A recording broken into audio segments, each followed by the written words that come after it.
Well, I'm joined here outside the Manchester Arena by Furqan Naeem, who's a community organiser and from a group called, what is it called? Greater Manchester Citizens, is that right? Greater Manchester Citizens. And you're helping to organise the vigil that there is this evening to remember those who were caught up in this horrendous attack last night. First of all, our thoughts go out to all the victims from last night's attack. I think what you've seen in Manchester is that people have been coming together all from last night. Taxi drivers, people opening up their homes, people opening up their community centres, just to show the true solidarity of what Manchester is. And I think what there was here in the city last night was people were itching to do something. People were coming together, and I think it was aptly and rightly organised that there was going to be held a vigil tonight.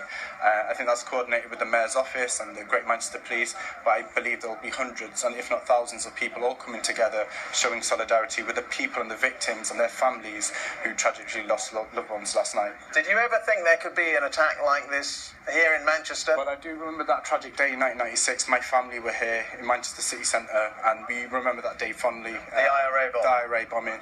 And you walk past it and you saw the recent London bombings and you thought Manchester's now the second city, there's so much happening here, and you were conscious that something might happen here. You would never talk about it, but in the back of my mind I thought I was just not looking forward to this day, and unfortunately it was last night. And I walk past that arena, I often go past it a lot, I'm inside it a lot, the McDonald's Victoria Station, but the horrendous thing about last night, there were children there. It was a children's concert.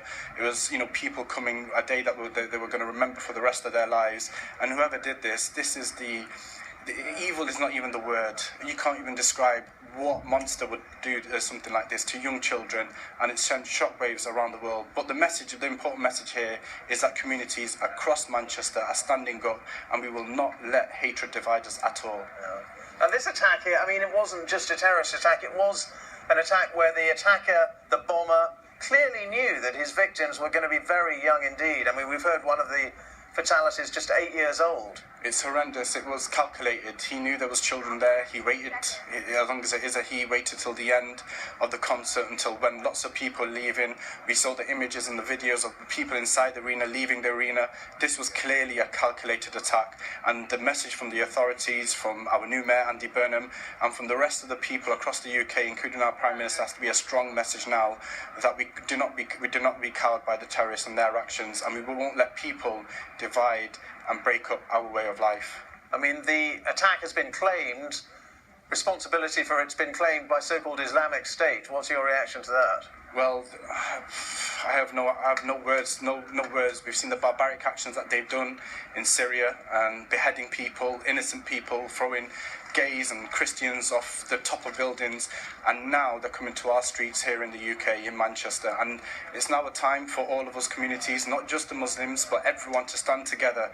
I stand here as a Muslim, as a proud Muslim of my faith, but I will not let anyone hijack my religion for their utter ignorance, and we've got to send a strong message out that we will not be cowed. And it's unfortunate here in this beautiful city, because this has got a great tradition of radical but people coming together, that togetherness. But for me, we also still should focus on a little bit of the positive that's come out over the last day or in the last 12 hours, where you've seen people come out in their droves, open up their homes, community centres, people offering free lifts. This is the true spirit of Manchester, and it's a beautiful city. It's a beautiful sunny day today as well, and the vigil tonight is going to be rightly performed in the best of ways, with leaders, with our mayor, with the police, with communities all coming together.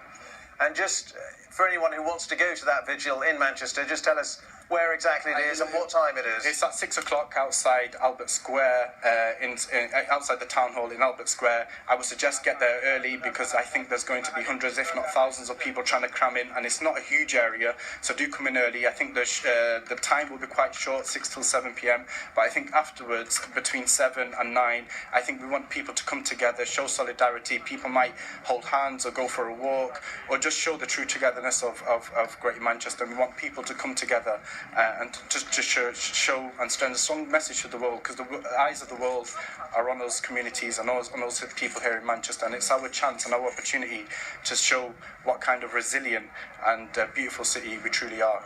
Well, you've put across that message very eloquently, with very articulately as well, so thank you so much for being with us. That's Furqan Naeem, a community organiser who is coordinating that event tonight, that vigil at 6 o'clock. Let me just tell you